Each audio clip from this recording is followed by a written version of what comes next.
Wag yan. Ay, hindi sa'yo yan, anak. Akin yan! Wag yan, hindi yan sa'yo, baby. Tulog na ako! Oo! Tulog na akin! Ay, nasit down ka doon sa bahay ni Po. Ayun, doon ako, upo ka doon. Dali, upo ka doon. Sit down. Hindi, medyo wala. Ah, sit down ka doon. Dali na. Dahan-dahan. Video yan eh. Oo, naglalaro. Padala ko sa... Abe, laro ka na. Ito. Tayo mo sa Facebook! Oo. Dadownload ko sa YouTube. May Facebook ka na? Bata ka pa, may Facebook ka na? Sigurol pala ka! Mag-Facebook ako! Bea? Erase! Erase! May laruan siya ganyan sa bahay eh. Susulat ka, tapos mabubura. Alam ko! Natin! Yino! Yino!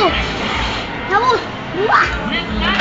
Eh. Sinagyapan sa barangay Ubang Pasig, nagkabasa-basa ng mga salamin ng kainan dahil sa isang pagsabog bandang alas 12 ng tanghali. Narinig lang namin, ma'am, kasi kumakain po kayo, ma'am. Nung marinig namin malakas na Oh! bigla Ay, kami nasa truck! nakita nga namin kung yung kabilang restaurant, ma'am, na usak na yung harapan nila. Lumalabas na imbestigasyon sa siya na liquefied petroleum gas. Mula sa Inchalik ang sanhi ng insidente.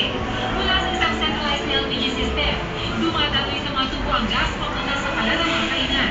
Nagluto kami yung malapit may-ari. Umupo siya doon dito sa malapit ng rin, sa kitchen. Bago po niya may narinig siya. Buwag! Parang visit. Tayo sa taas! Tinignan niya. Ayaw niya dun eh. Parang punang apoy, sabay nakarinig siya ng pagsabog. Ayon pa sa may-ari ng kainan na tumanging humarap sa kamera, bahagyang nagliyabas isang bahagi ng kainan malapit sa kalan. Pero agad na ibang nasa bulan ng tubig. Oras na tanghalian ng maganap ang pagsabog. Madali, padalas ka, padalas ka. Ayaw niya dun di, natatakot siya pag sumisigaw ka. At sa pagsabog, siniguro naman ang pulisya na walang nilalaman sa pagkakasong pagsabog.